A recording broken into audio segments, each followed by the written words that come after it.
Hey, Dave. Hey, how are you? Hey, good. How's it going? Good. Good.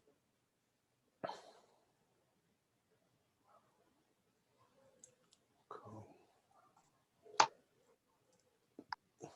Carmen had office hours, so she'll be a few minutes. Okay. But I think I can go ahead and introduce you. Sure.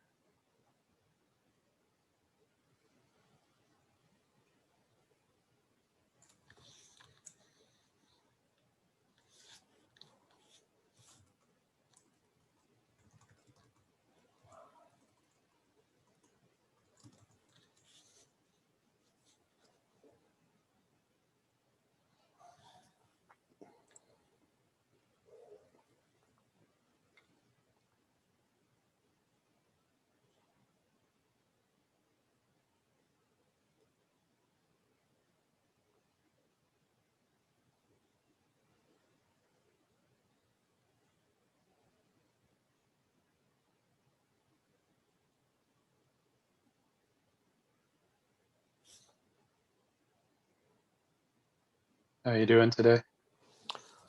Good. Yeah. Did a little exercise this morning, so that always makes you feel better, I think. Nice. Especially after you sleep well. All right. Do you want to enable sharing? I'll share my slides. Yeah.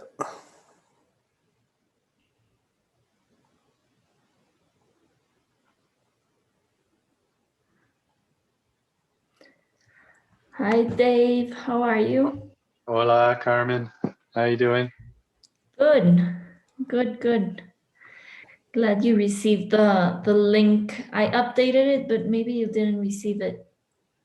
No, it was my side. I edited it and put reminders in, which I think prevents the organizers' updates from coming through. So Okay. lesson learned on my side. Nice to see you here.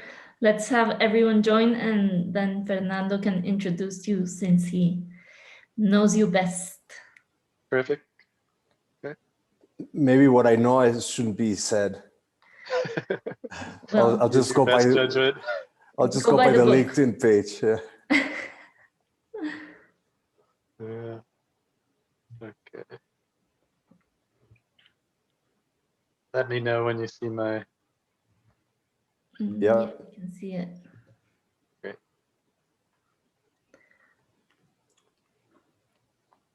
Maybe you can turn off sharing while I give you the intro. Sure. Hola a todos, ¿cómo están?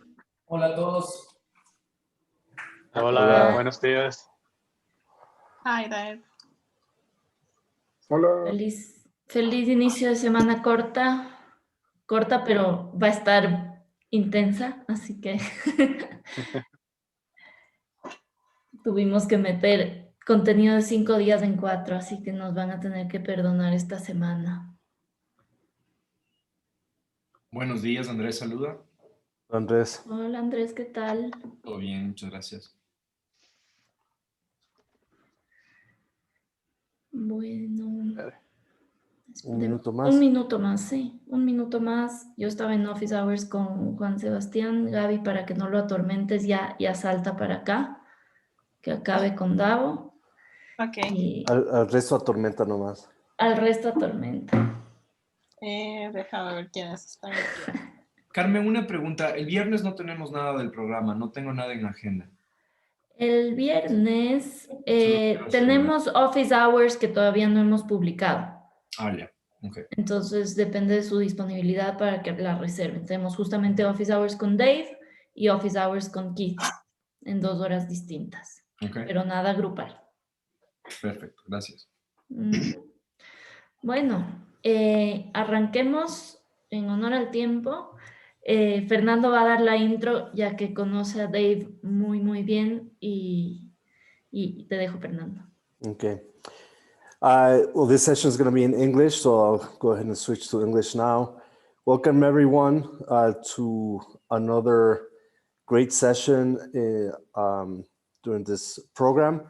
Today, I'm very honored to introduce you to Dave Bren, a good friend of mine. You already met another good friend of mine, Gunther, before. I met Dave in Spain while we were studying abroad, and we quickly hit up. You'll see why we connected. He's an incredibly smart guy with a very subtle sense of humor. In his last position, he was the Chief Revenue Officer at Cryptos, where he's also an angel investor. And he's also an LP in Buentrip Ventures Fund 1. Before that, he played several roles, mostly in sales, in both large corporations and startups, mostly in the fintech space in the US. So I think he has a wealth of knowledge to share with us. And thank you, Dave. Great to see you here. Hey, my pleasure. Thank you for the introduction, Fernando, and nice to see all of you this morning. I look forward to working with you going forward. I understand you've got an educational week or two here. So what I thought we would do, our topic is going to be go-to-market strategy, but I want to keep it light, keep it interactive. We're going to start at a high level. I know each of your firms has different business plans and different target audiences. So we're going to work our way down from the top level and look at some of the fundamentals of what you need to think about, plan for, and start executing as you go to market in different markets around the world, in different industry segments, different target audiences. Let me share my slide set here. Is that visible now? Yep. Super, super. So we'll spend about 45 to 60 minutes talking through some of the main themes. I've reserved some time for question and answer, but please don't hold back. If you have questions, interrupt me or raise your hand, and we'll get into your thoughts while we're on topic. Great. Okay. So most of you are here today because you've got a really interesting idea. You validate it. You probably have a minimum viable product. Many of you have strong revenue pipelines you're delivering on, and you're quickly in growth mode. You're in expansion mode. You've got about 10 different urgent needs pulling you in 20 different directions. So what I wanted to do was make sure that as you're raising funds, as you're winning your key anchor clients in 3 or 5 different segments or geography, as you're building out your product, that you're thinking about this go-to-market strategy, because certain elements of it, as you'll see over the next hour, take time and have to be built incrementally. So let's get into what those building blocks look like. And as you're thinking about as founders and leaders for your organization, your go-to-market strategy, also encourage you to think about GTM, as we'll call it, being part of your company's mission and core values. And the reason I say that is that you're going to want all of your employees thinking about your go-to-market strategy and internalizing it so that everybody's on the same page, whether you're talking with your development team, your engineers, your sales team, all of the different people in your company should be oriented around that same go-to-market strategy. Fernando, I already gave you my background. You can see me as well on LinkedIn, and please do reach out to me if you have any questions. I look forward to working with you going forward. I've left my email address here. You can also reach me through LinkedIn. I have office hours this Friday afternoon. Please let me know if you have specific topics you want to talk about.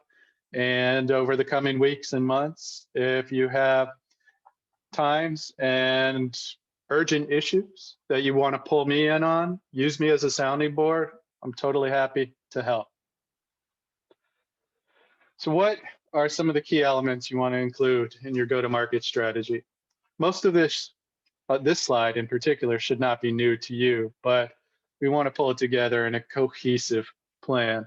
You've been thinking about your target audience. You've got a handful of key clients, and maybe you've got one or two industry segments where you're feeling like you've validated your plan and it's time to expand. Different geographies, different industry segments, maybe going to larger firms, larger consumers, or going downstream. So as you think about expanding your sales strategy, you also want to think about, all right, who are your buyers? What are their roles within their company? What are their responsibilities? How do they get judged? And through your sales and then subsequently your client relationship management, how can you help your individual clients, those buyers at your customer organizations, succeed in their roles? And as you go into larger and larger contracts, longer term, multi-year sales agreements, it becomes increasingly relationship based. So we're going to spend some time today thinking through who your different buyers are, what their personas are, their responsibilities, what sort of research you need to be doing before you get into that first, second meeting, third, fourth meeting, and the dynamics when you've got not just one, but 3 or 5 individuals from a client organization together in the same meeting, helping each of them succeed in their roles as they take on and agree to use and pay for your products. All of you developed a great product, came up with a great concept, turned it into an idea, and you saw a need in the marketplace. You thought about a better way to address that need and provide a solution or many solutions for clients out there. So now it's time to circle back with your first round of clients and work with them to understand. Was there a question? No, I think someone left their mic on. Okay. So now you want to circle back with that first set of clients, get feedback from them, and also decide which of those initial clients can be involved in a closer relationship with your companies going forward, whether you sign them up as design partners or you sign some of your newly contracting clients as design partners. We'll get into that concept in a short while. You want to make sure that you've created a continuous feedback loop where key customers from key industries or key geographies are not only using and paying for your products, but informing your product enhancement roadmap going forward. They can also, if it's a tight relationship, give you feedback on your customers, what they like about your product versus your competitor's product. They might be willing to tell you pricing information about your competitor's product and how they view your strengths and weaknesses, really informing your competitive strategy. Now, when you're going to market and when you're thinking about, okay, maybe I've got a good footprint in Ecuador or Colombia or with banks and financial companies, but I want to move to a different segment. I want to expand in different target audiences. You want to be thinking about who your competitors are there, what their value proposition is, and at a high level, whether you're going in competing on price, competing on a superior product, competing on reputation and being the premier provider, the one that's most trusted in the marketplace. There's a lot of different ways you can go in your competitive value proposition. And then we want to be thinking about your sales strategy. Do you have a set of products that you can manage completely through a direct sales force?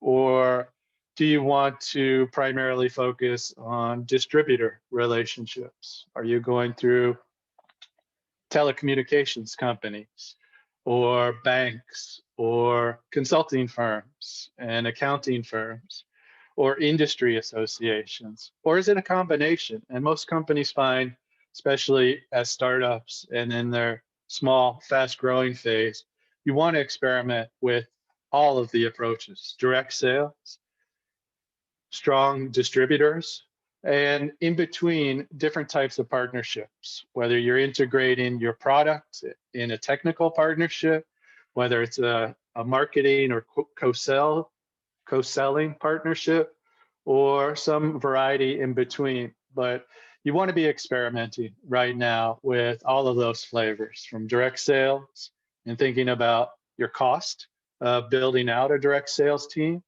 for different industries, different geographies.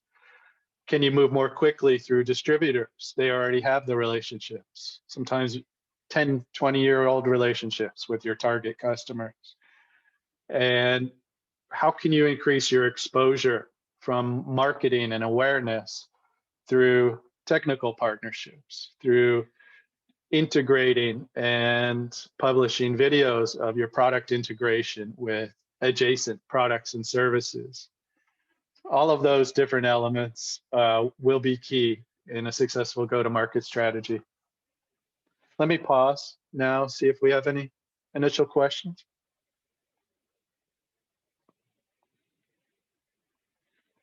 But I guess the one that popped up is I think this might be particularly interesting for some of the companies in here, but sometimes experimenting through those different channels and sales strategies might turn your model from a B2C to a B2B2C, for example. Absolutely.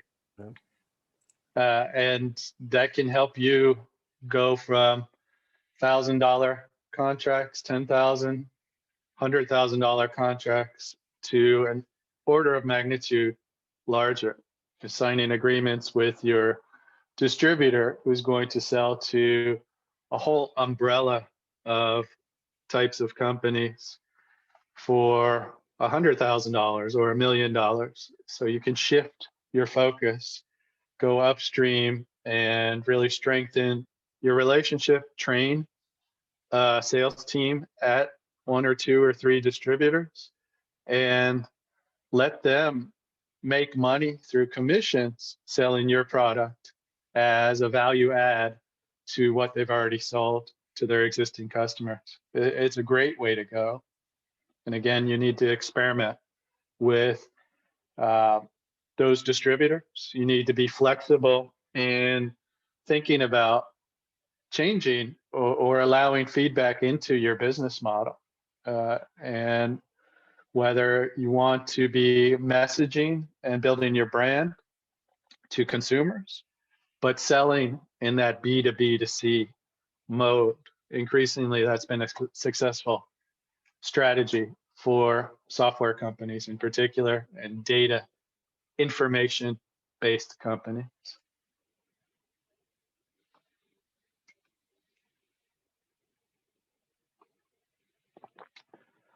Hi, David. Antonio here from Picker. Hola, Fernando.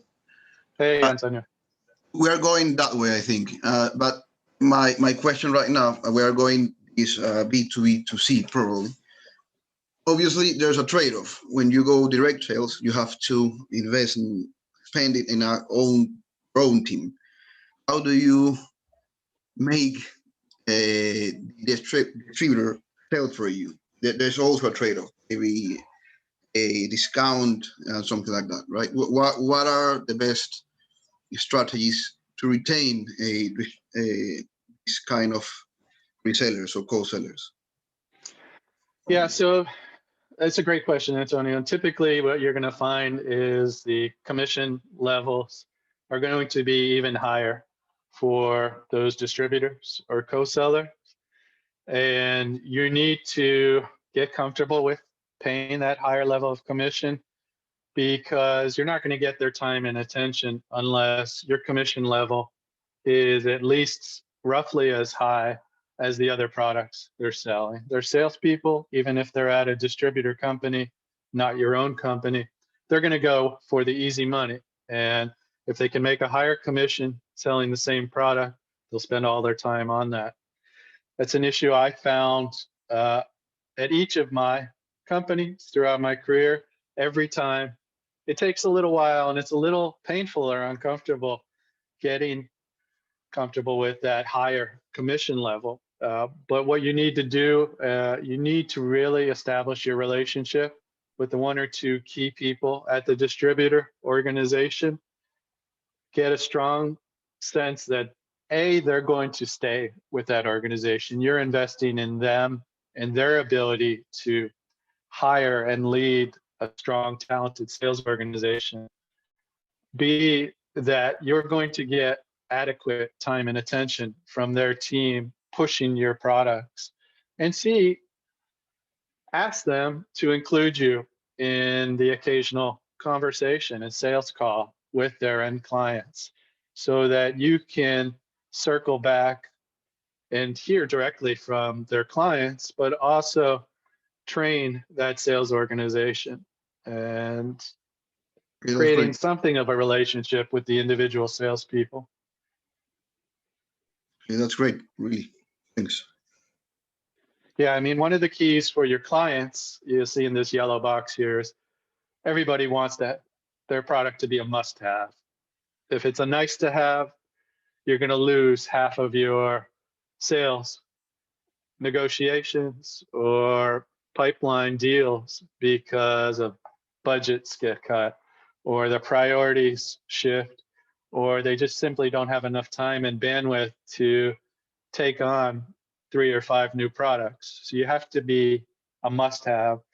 Similarly, you have to convince a distributor and his sales organization that your product is a must-have. Joining them and finding out who the best and most aggressive salespeople are at your distributors, joining them on their first 1 or 2 or 3 calls, sales calls with customers, can really help get those individual salespeople excited about selling your product. And if they feel like it's going to be an easy sell, there's no holding them back. So really invest up front with your distributor, sales leader, and the 1 or 2 best salespeople in your distributor partnership. And the other salespeople within that distributor will be watching. There's always 1 or 2 lead salespeople who have the best performance, the best numbers. Their sales manager is always calling them out for best interactions with customers. You find the right salespeople in the distributor organization, and it can be a real magnifier in your acceleration, your revenue. It's very similar to your internal sales force, but you don't have the upfront cost and you don't have that direct management responsibility, which are both big issues in terms of time and budget at this stage of the game. Okay. Great, great. Thanks, David. So when you're talking with a new customer, let's imagine your customer has emailed you or called you and said, I understand your product. I think I have a need for it. I might have the budget for it. Let's talk. Convince me how it adds value to my organization. Convince me why I should buy it and use it to improve the way we do business. So these boxes in blue here, 1, 2, ideally 3 of them should be key elements in your value proposition. And it may be a different lead element depending on which of your buyers you're talking to. If you're talking to a risk and compliance officer, you're going to want to make sure you're talking about privacy, data issues, regulatory requirements. If you're talking to a sales leader or a general manager for a business unit, it's always got to include an element of building their revenue. That's their first, second, and third objective. So you want to be thinking about, okay, who are the decision makers? Mapping out their organization and their org chart, especially as you get to bigger deals and more strategic relationships, and thinking about their push points. What are each individual who has a say in the purchase decision most worried about? And how can I help that individual succeed in his role?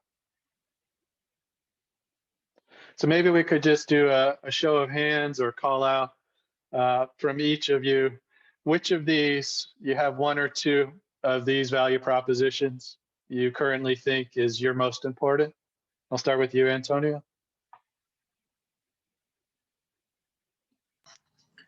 Definitely cost savings and time to value.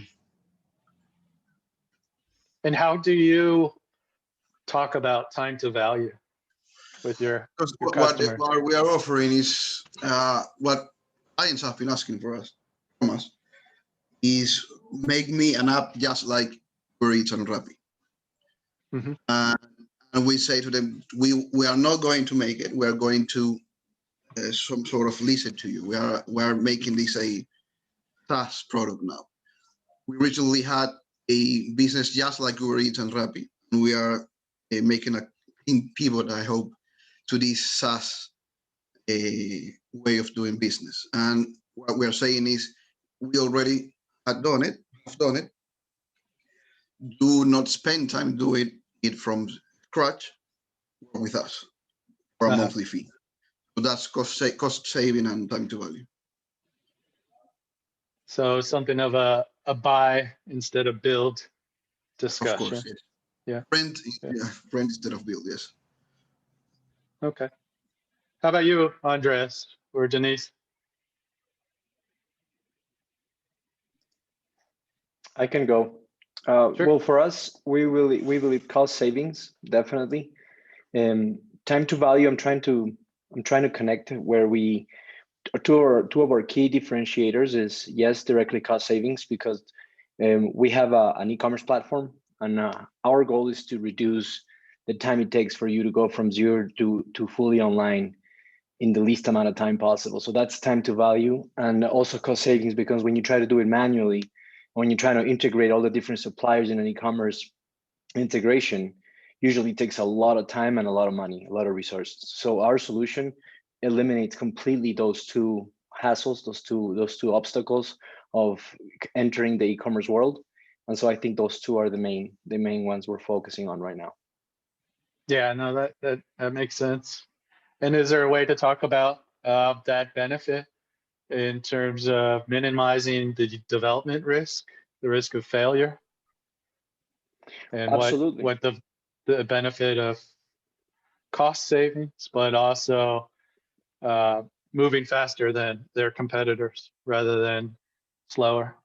Right, moving faster. And actually one of two of the key criteria that is in the DNA of Pardux is building a robust system that at the same time is incredibly agile. That's the reason why we have the leopard as our logo, and it's within our brand, is because it's pound for pound the strongest yet fastest wild cat in the world. So we really believe that we're building a robust system that could be strong enough for meeting your criteria, but at the same time fast enough so that you can get up and running as quickly as possible.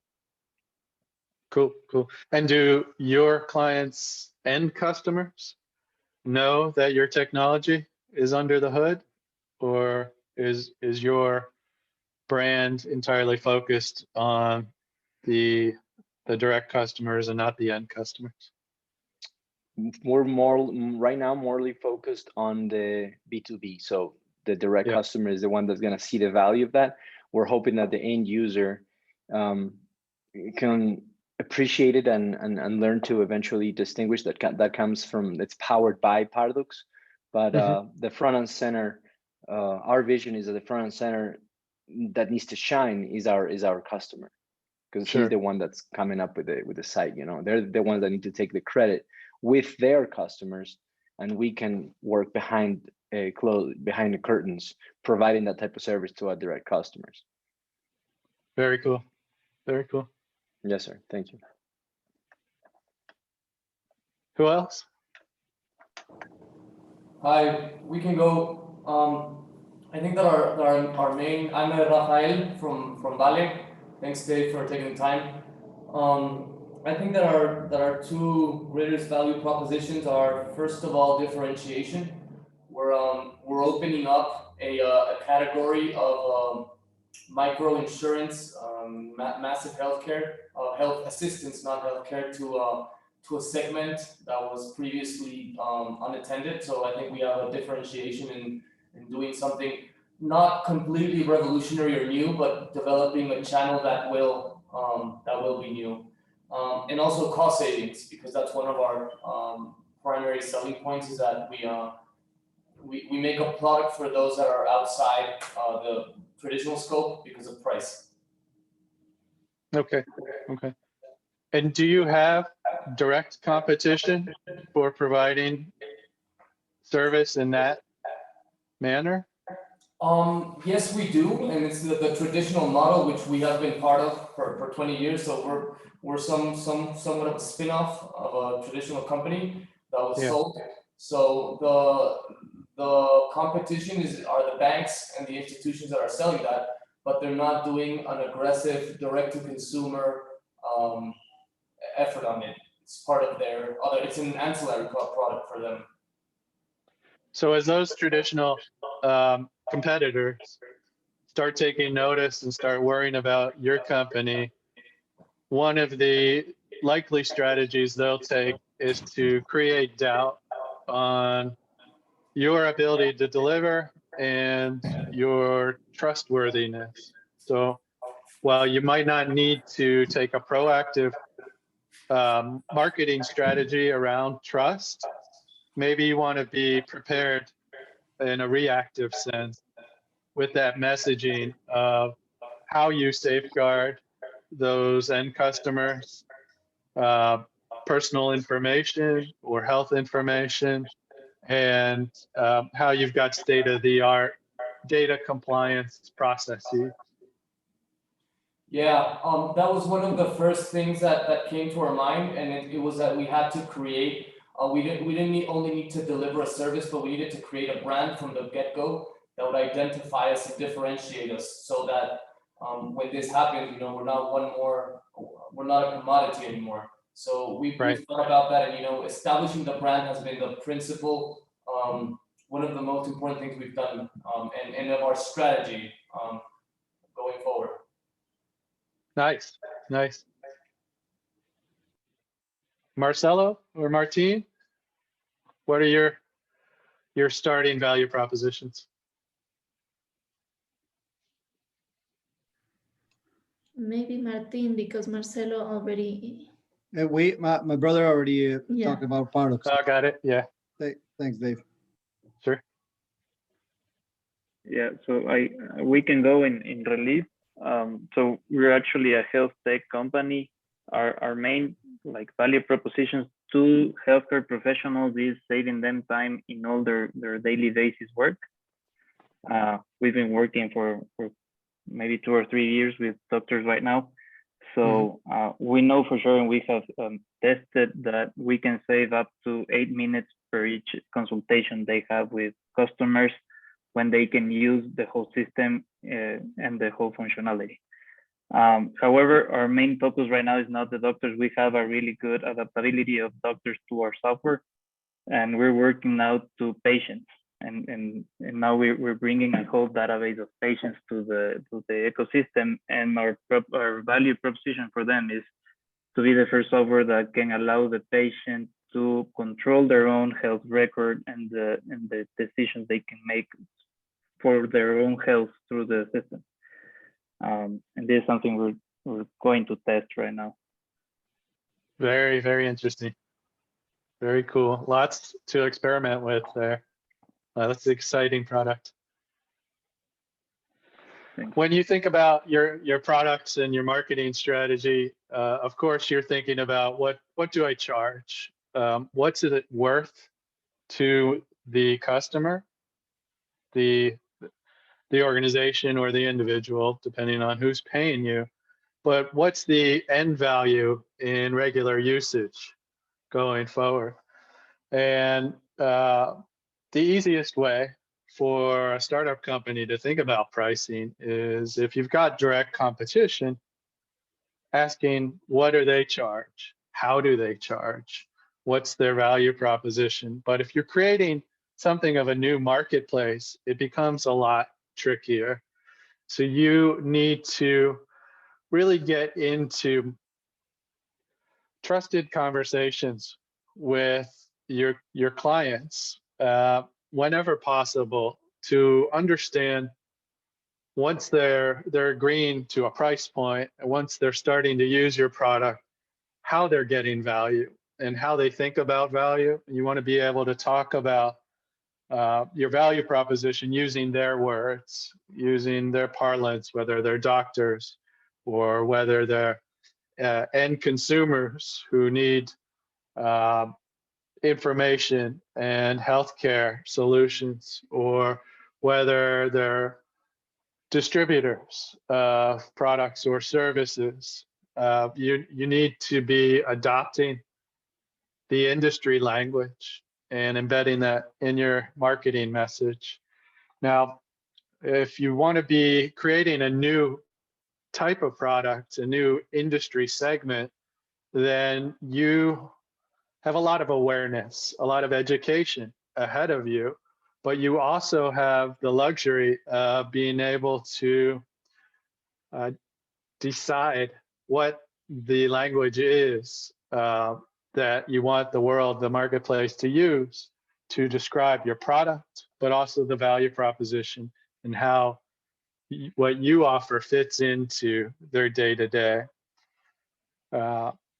Getting reference clients, one or two from each industry or each location, can be especially helpful in building out your message and getting the right people in the right circles repeating that message. And if you can get organizations to agree to be reference clients, where you can use their logo, or you can use quotes from them, or you can simply, in your sales calls and maybe your marketing slides, list them as clients. All of those elements go a very long way in helping you build trust and getting acceptance for that second or third sales call. Obviously, that's not rocket science, but it's something you want to keep in mind when you're negotiating. If price is a key element you're negotiating on, or if there are terms and conditions that are also very important in the negotiation when you're signing a contract, consider whether you can add in some of those reference client terms to the agreement.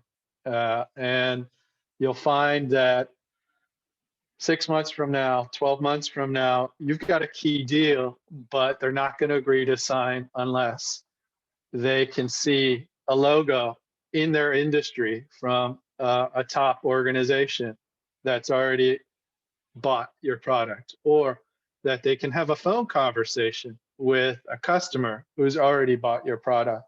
So you never know when you're going to need to pull on that reference client. Definitely consider, if you're negotiating on different elements, that can be one of your asks. We've got a few in this next section, examples to help illustrate your buyer personas and how you want to approach your more complex negotiations, your more complex sales meetings. Now, these examples assume you've got a bit of a software and data intensive product, but you can abstract out to your different industries and your different product offerings, because each of your businesses is going to have more than one key buyer, depending on the organization. It might be a financial leader at the organization who holds the budget, but also is one of the decision makers on technology decisions. It might be a sales or business leader.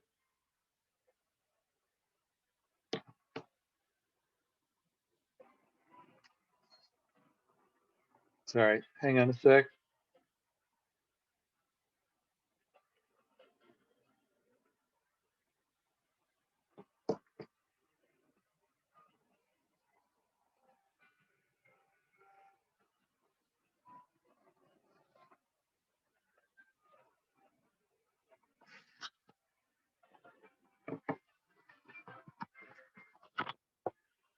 Give me just a second.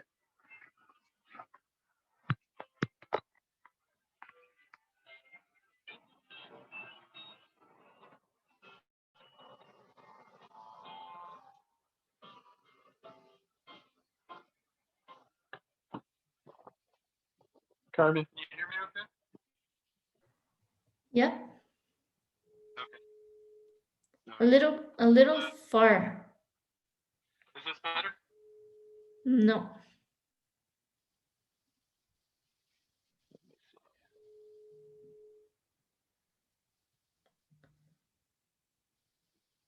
Sorry about that.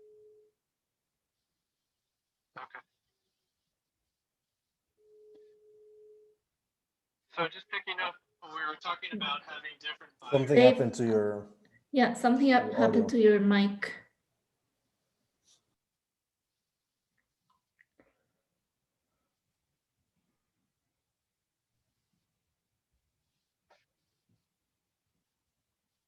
Is this better?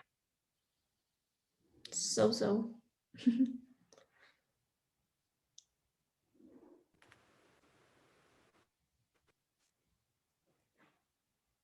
How about now? I think we've got it now. Okay. All right. Thanks for bearing with me. Okay. So when you're thinking about your buyer personas, who's taking the decision on the purchase of your product? You also want to be thinking about who the influencers are. There's going to be one or two or three individuals who don't take the ultimate decision, but behind the scenes influence, whether it's the technology choice or the price level or elements around your brand and trustworthiness. So you want to be building out more than one relationship and ideally having more than one conversation with that sales customer so that you're not blindsided by these influencers as you get into a serious sales negotiation. Just again, looking at the audience segmentation, using this example, different types of buyers are going to have high or low technical expertise. And frankly, some of them are not going to have the patience or the interest to talk about the technical details. Some just want to talk about the price point. Some want to talk about the functionality, but not behind the scenes, how your products do what they do. Others want to talk about, okay, who are your clients? What do they do? Help me understand what I should be doing. Maybe they're early on their journey of evolving how they do business and change their operations. So when you're going into, and this is with larger price points typically, or with your distributors, but when you're building out your go-to-market, you want to prepare for 4, 5, 6 different buyer personas in different target industries, and fine-tune your value proposition and your message to each of them. And your best salespeople, and you guys on this call are probably still your own company's best salespeople. But as you build out your sales team and build out your distributorships and partnerships, You want those best salespeople to be very adaptive and flexible in being able to immediately recognize the different buyers, understand what their responsibilities are at their organization, what their concerns are. They're going to have different concerns, different topics that they'll base their decision on, and have that flexibility to hit each of those different buyer personas with the right topics. How do you do that? Again, it's about a lot of trial and error on your marketing messaging, a lot of A/B testing, and whether you're doing marketing, outreach, inbound marketing using social media or LinkedIn or the internet, or if it's calling, whether you're going through industry associations, you want to spend a lot of time getting feedback. What messages worked when you've got somebody responding to you? Why did they call back or email back?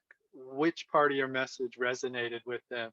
You want to constantly be fine-tuning your marketing message and customizing it to those different 4, 5, or 6 buyer personas and industry segments.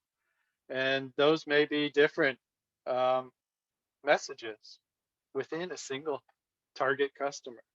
If you're talking to a CTO, you're talking about maybe automation or reducing cost. If you're talking to a legal officer or a privacy officer, you're focusing on risk containment, customer service, sales, but especially their post-sales customer support. You're talking about quality and value and helping them retain their clients and grow their business with their clients. So you want to be thinking about all of these different themes and spend the time fine-tuning your message and understand that for most of you, your go-to-market messaging is going to change. What it is today, what it was yesterday, won't be what works best for you 12 months from now. And the quicker that you get comfortable with that, the more successful you'll be. When you're thinking about maybe you've got 3 people on a sales call from a client organization, who they are, do your research ahead of time if you can, to understand their profile, to understand their concerns, and try to tailor your conversation to them. And I can share these slides with you if you want to reach out to me. I can send you these. I don't want to go into great detail on these next few slides, but we can talk through them individually if you want to follow up during office hours, or just set up a one-on-one call with me.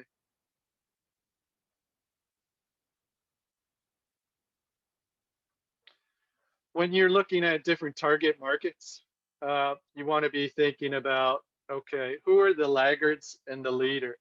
And for many types of products, technology services, data, healthcare, you'll find banks, insurance companies, financial services in general, traditionally have been leaders in adopting new technologies and automating in general, automating their workflow, automating their technology, incorporating new information, new data, or new tools.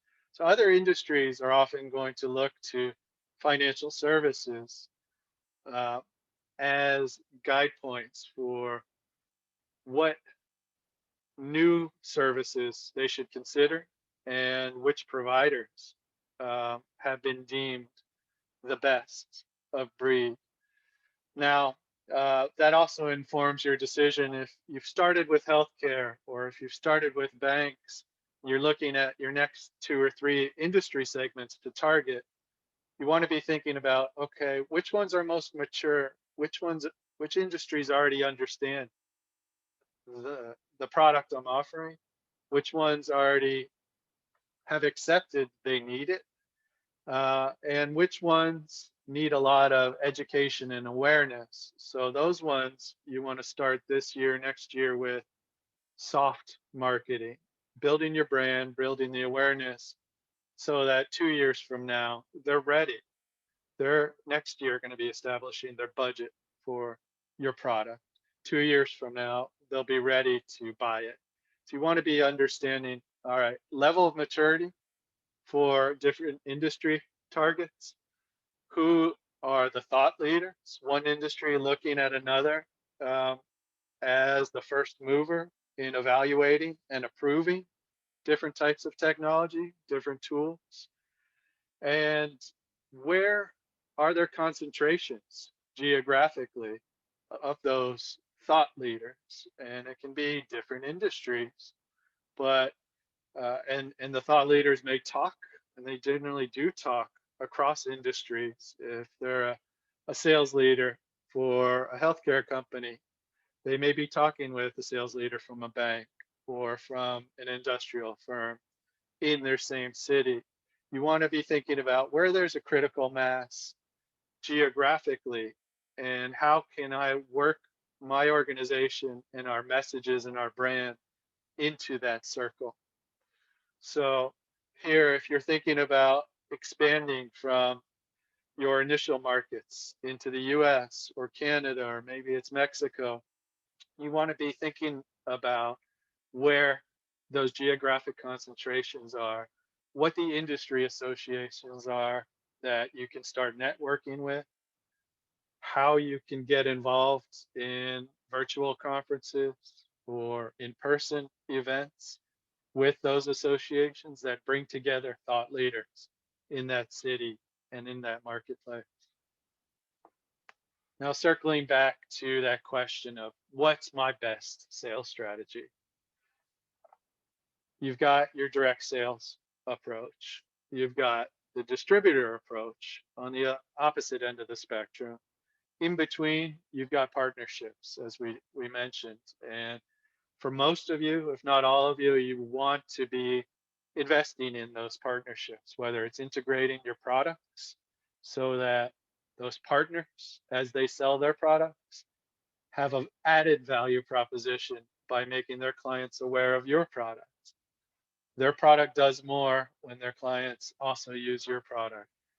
In some sense, their salespeople become your salespeople as well.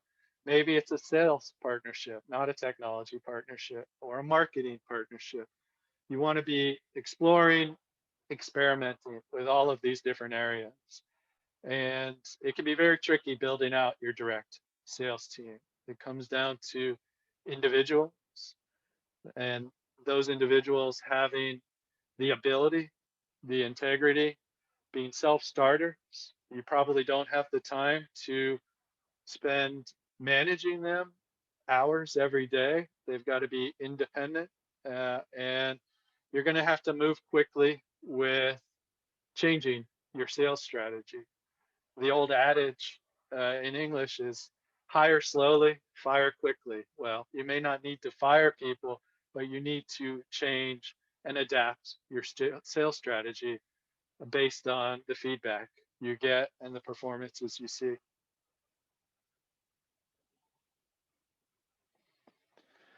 Demand generation, as you go from your first 10 clients to your first 50 clients to your first 200 clients, that scaling up means that you have to dramatically change the way that you market. And you really need to increasingly leverage indirect marketing, making sure that your website has search engine optimization, that your A/B tested marketing messages, your value proposition themes, those phrases, those words are embedded in your website, in your marketing collateral, in your messaging, your blogs, on LinkedIn, on different social media. You want to have consistency of your message because your brand is going to take a life of its own out there. So you need to have strong, consistent, and fairly narrowly focused brand messaging. as you build out that indirect marketing, you need to stay involved. So you want to be publishing directly. Maybe it's blogs, certainly might be white papers, uh, posting a video on your partner's website or on an industry association website. You're going to, almost all of you, benefit from building out that perception in the marketplace that you're a thought leader in a better way of doing what it is your B2B and your B2C customers need to be doing. I'll take a pause here and do a time check and see what questions we have.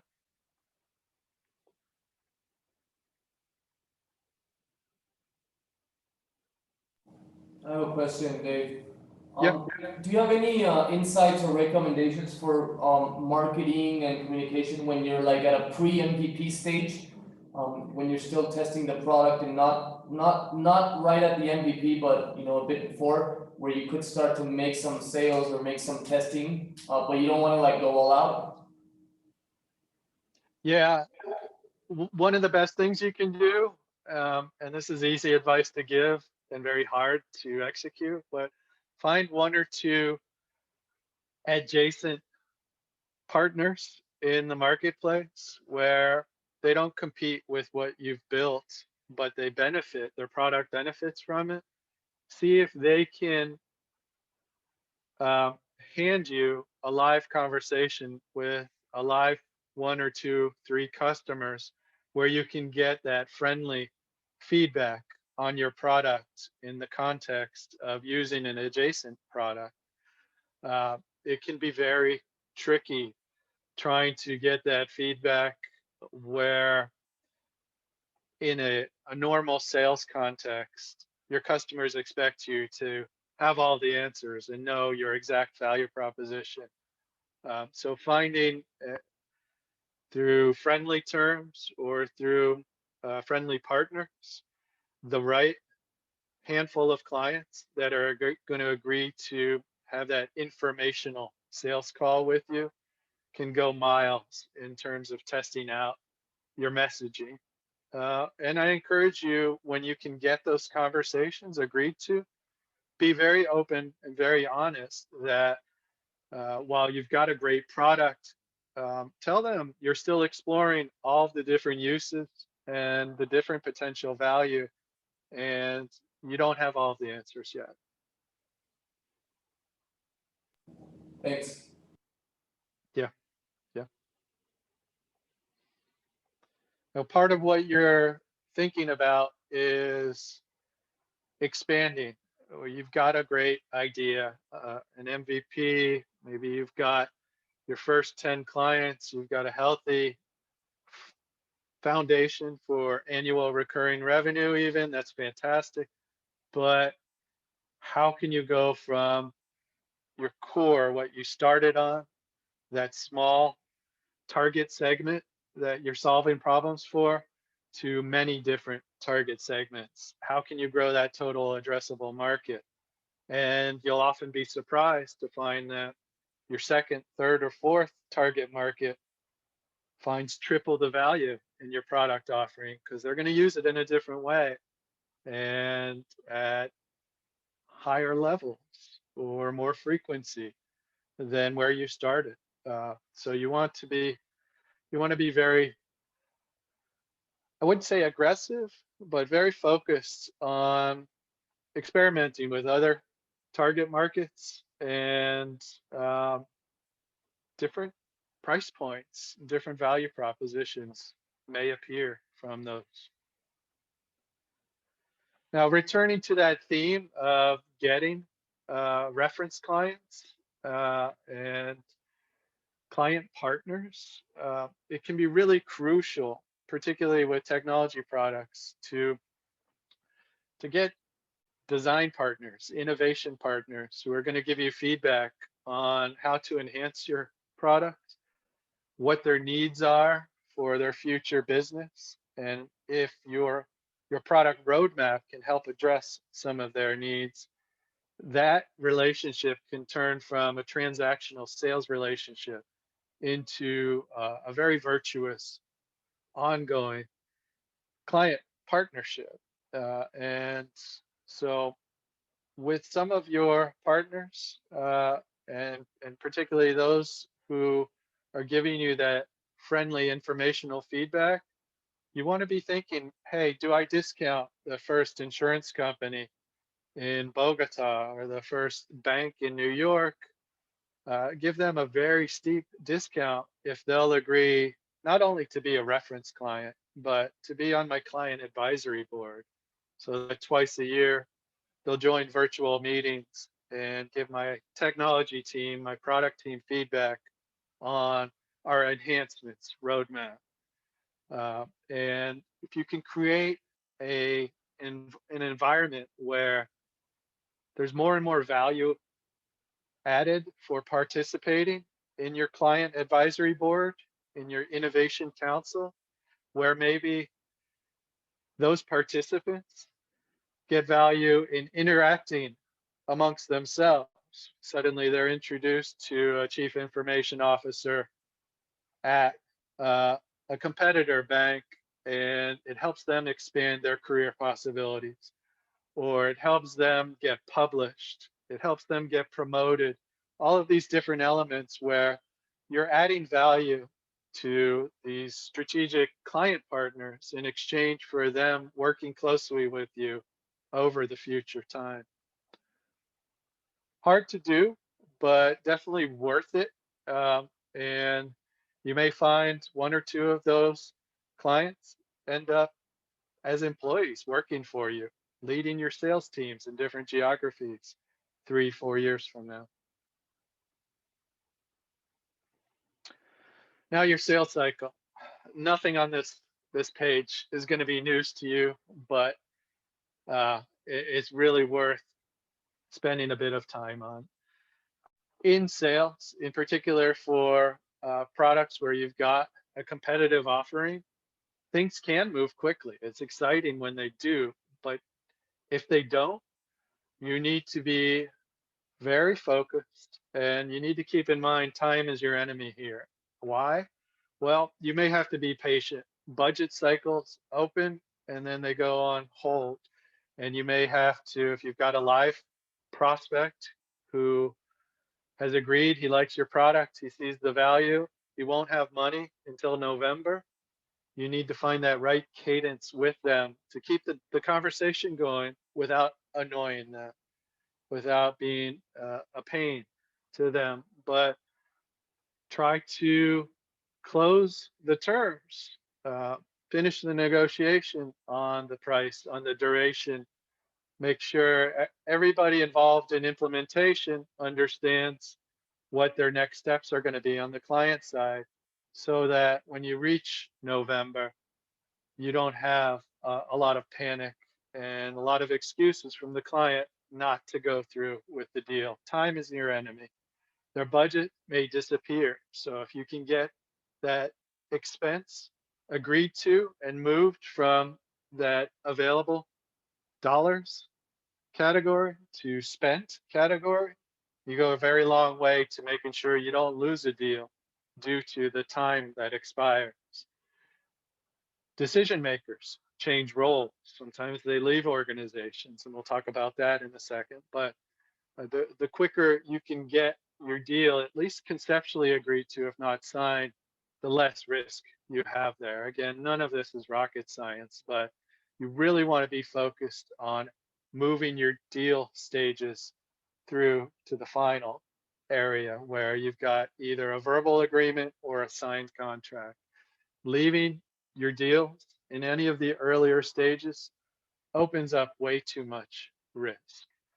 Their priorities may shift. They may only be able to implement 1 or 2 or 3 new solutions each year, and you need to be on that short list. If you let things go slowly, then other products will get implemented and not yours. So making sure that you keep very focused on your deal cycle will pay great dividends for you. Also, encourage you to be more and more formal with your pricing and your contracting process. That can help keep the sales cycle moving more quickly, but it can also help greatly with your price negotiations. If you're offering any type of discount, you want to make sure that that discount has a limited duration, that your offer for discounted terms expires, and it probably expires 30 days from when you make it. Why? Because if there's no expiration on your discount, then you've effectively made that discounted price the new standard price.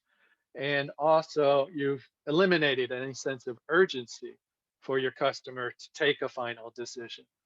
So use formal pricing documents. It can be a simple one page, but where you outline not only the cost, but the start, the end date, the key terms and conditions, what's included, what's not, what might involve additional fees, additional costs if they expand usage or add more tools, as well as if you're discounting what the expiration is on that price offer. And if you're getting them to agree to be a reference client, include in your price term sheet that you have the ability to use the client logo, or from the time to time you may ask, they don't have to commit to answering, but you may ask them to be a reference client, take a phone call or an email with a new sales prospect.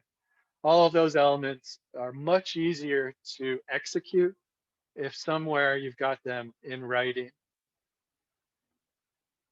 Any questions on? Is anybody not using a formal price quote document at this point?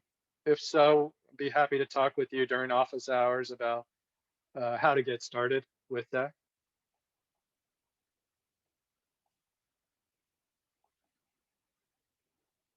Great.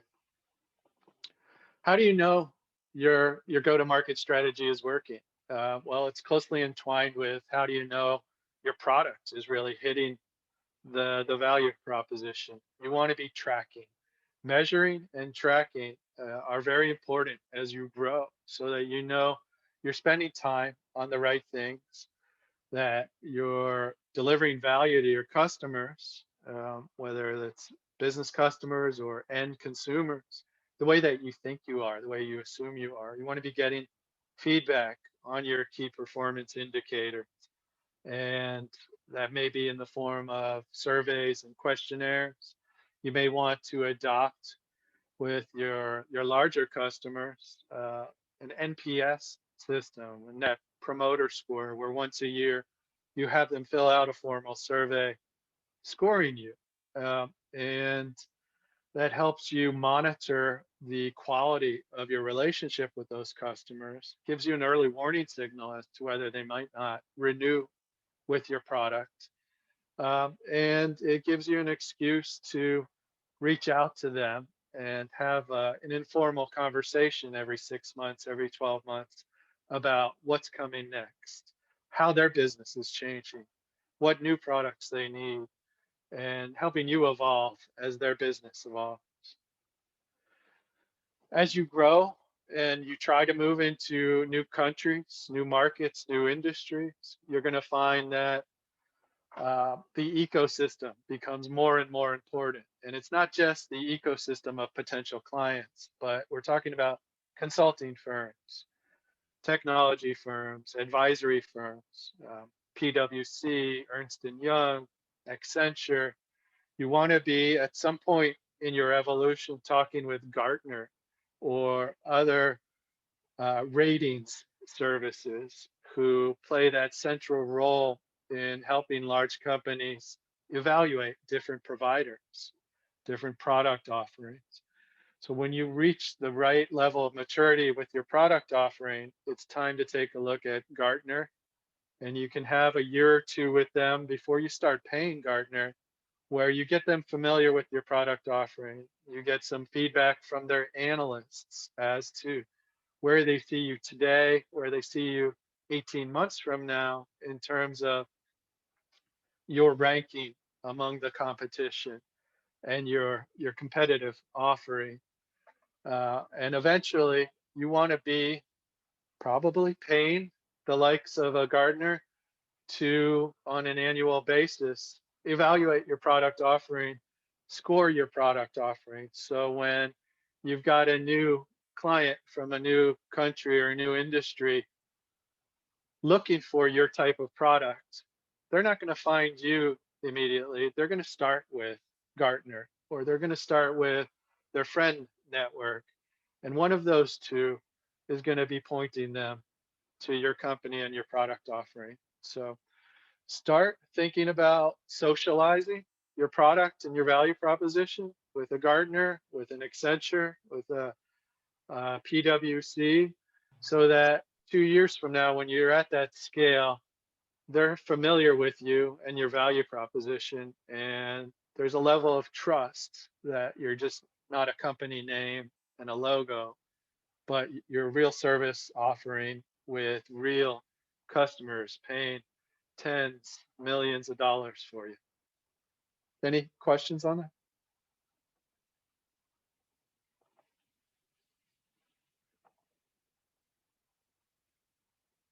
On a parallel path, you want to be looking at the marketplaces. It may be industry associations, through healthcare, through tax, through advisory, whether they're public or private. They're almost always associations where leaders in organizations network and meet 2, 3, 4 times a year with their peers at other organizations. You want to be building out, experimenting with, I should say, maybe not building out, but getting familiar with the virtual marketplaces, Azure, Ingram Micro, Telefonica, Wyra, whoever it is in your industry niche who reaches the scale of half of all of your target audience today. You want to be getting your brand up there at a minimum. Maybe you're not investing anything in training a sales force at AWS or Ingram Micro, but at a minimum, you're getting your logo up on their virtual marketplace. You're putting your toe in the water, and you need to be thinking about, okay, 3 years from now, is 10% of my sales traffic going to come from Azure or from Telefonica or from an industry association? Is 50% of my sales leads going to come from there? You want to be ready to increase your participation 2, 3, 4 years from now in those virtual marketplaces. Many of them are cloud marketplaces that don't immediately generate sales revenue for you, but they may be the way that the majority of your revenue comes 5 years from now.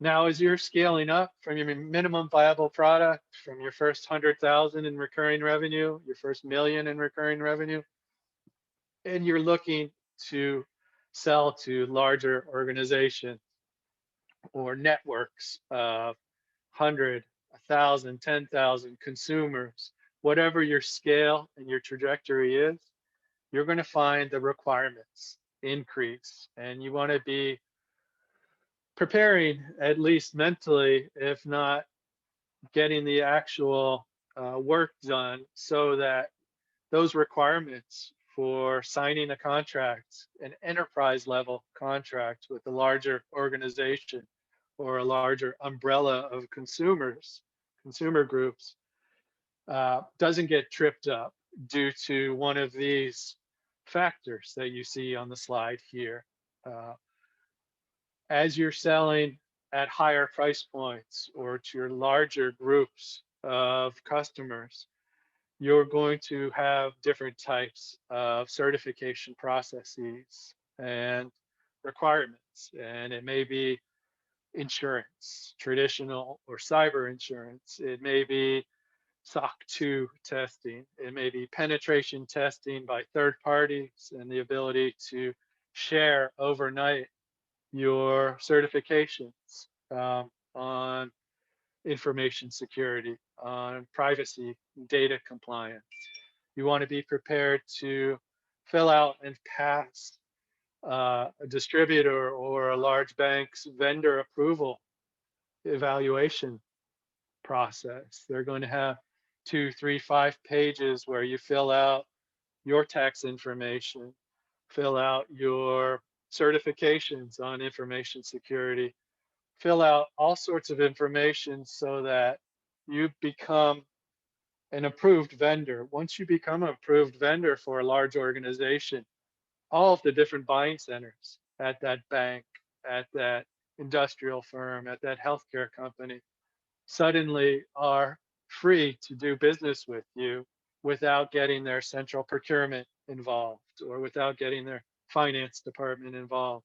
So when you get approved and when you get certified, it opens up a lot of different buying centers within a target customer. But these elements here can take a year, can take 2 years from start to finish to complete.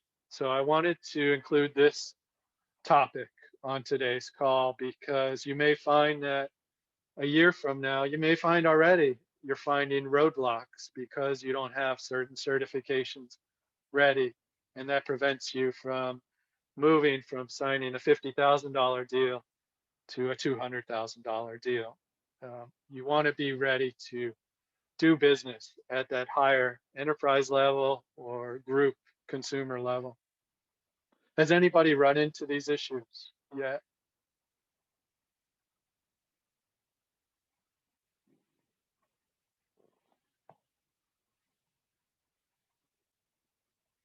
No? No, Good. not yet. You will eventually, hopefully, all of you. Governance, well, the last big topic for today.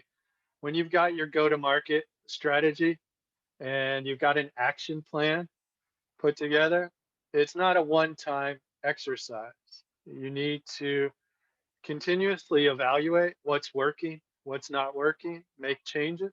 And the best way to do that is to, I know most of you are small companies with a handful of leaders, but assign a formal go-to-market governance committee. And that might just be 2 or 3 of you, but you'll find that a year from now, it's 5 or 6 of you, leaders of product or technology or sales, or your chief operations officer. You want everybody meeting periodically to opine and make enhancements to your go-to-market strategy. It's got to be a living, breathing plan for you. Otherwise, it'll go off the rails. It'll stop working the way you want it to a year from now. So I encourage you to be thinking in terms of how you're going to manage that strategy, keep it fresh, and keep evolving it. As we mentioned, I've got office hours this Friday. I think it's at 3 p.m. Quito time. I'm based in California here, so that'll be 1 p.m. my time. But you've got my contact information. Look forward to speaking with all of you over the coming months. If you want to drop in for office hours, love to chat with you. If you want to let me know ahead of time, different topics you want to talk about this Friday at office hours, or if you want to set up a different time where one-on-one we can chat about your particular challenge or your particular topic, happy to do that as well. Thanks so much, Bren. I don't know if anyone has any questions as a group. I'll leave you guys to it, and if not, we'll set up the Calendly link for Friday at 3 p.m. as Dave said. Terrific. Thank you, Carmen. Thank you all of you for your time. Excited to be available for you and helping where I can for each of you to grow your much, businesses. Dave. Thanks, Thank you, Fernando. Fernando, Dave. I don't know if you have any questions or closing up. No, thanks again, Dave. It's great seeing you. And Likewise. we'll be in touch. And to the rest of you, I'll see you later with the other group session we have with Keith. Thanks Sounds so good. much, Thank you very much for everyone. everything, Dave. Appreciate it, sir. My pleasure. Thank you, Dave. Thank you, Dave. All Have a good one. Talk to you Bye-bye. soon. Bye-bye. Bye-bye. Thank you. Goodbye, thanks.